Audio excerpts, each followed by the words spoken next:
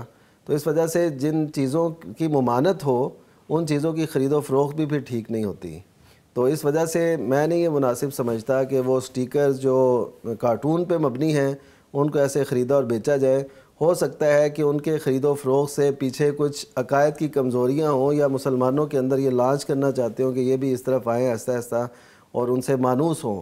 دیکھیں آپ جس چیز کو خریدتے ہیں قدرتی اس کی محبت آپ کے دل میں بڑھ جاتی ہے. بالکل ٹھیک. تو اس وجہ سے ایسی چیزوں کو خریدنا جو کسی بھی استعمال میں نہیں ہے، نہ اس کا کوئی مقصد ہے، وہ خاص ایک سیمبل ہیں اور ان کو کیا جاتا ہے، تو ان سے بچنا چاہیے. اس وجہ سے یہ کوئی مشکوک مجھے لگ رہا ہے، اس کو ہم ظاہری طور پہ حرام تو نہیں کہہ سکتے لیکن یہ مشکوک ضرور ہے. اس حوالے سے نا یہ بات بھی مد نظر رکھنے والی ہے کہ جب یہ کوئی بھی ایپ اس طرح کی بنتی ہے نا، اس کے پیچھے آبجیکٹ ہوتا ہے، اس کا مقصد ہوتا ہے. یہ جتنی بھی ایپ بنتی ہیں نا، باقاعدہ جو ان کے آبجیکٹ باقاعدہ لکھا جاتا ہے کہ یہ خرید و فروخت کے لیے ہے، یہ کرنسی کے طور پہ استعمال ہوگی، اس سے فلاں چیز آپ لے سکتے ہیں، فلاں یعنی وہ ساری چیزیں.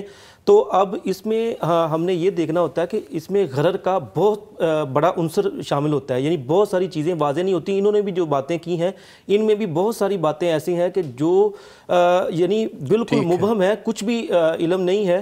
تو اس وجہ سے ایسی ایپس کے جس میں غرر کا شبہ ہو یا اسی طرح اس میں جوئے کا یہ عنصر شامل ہو، تو ان ایپس کے حوالے سے یہی ہے کہ ان سے دور رہنا چاہیے اور ان پر کمائی کے حوالے سے نہ اپنے پیسے انویسٹ کرنے چاہیے، ورنہ آپ بھی جس طرح وہ گناہ کے مرتکب ہو رہے ہیں، غرر کر رہے ہیں، جوئے میں لگا رہے ہیں سارا کچھ، ایسے آپ بھی اس میں شامل ہو سکتے ہیں. جی ٹھیک ہے. ایک اور کالر ہے جی. السلام علیکم ورحمۃ اللہ. احمد صاحب اوکاڑا سے. جی وعلیکم السلام. جی محترم احمد صاحب فرمائیے کیا سوال ہے آپ کا؟ میرا سوال ہے جی. وعلیکم السلام. میرا سوال ہے سر ایک تو پرانے پاک پڑھتے تو سجدہ آنا ہے جی، وہ سجدے کے بارے میں سجدے کا طریقہ کار ہے. دوسرا سوال ہے جمعہ کی نماز پڑھنے تو جمعہ جڑا ہے وہ وقت زور ہوتا ہے جماعت کے وچ جڑا ہے نا وہ جمعے ہے، مگر جمعہ آخنا ہے یا زور آکھا جاتا ہے، یہ پوچھنا ہے. جی شکریہ احمد صاحب کال کے لیے. جی محترم مفتی صاحب. جی جو انہوں نے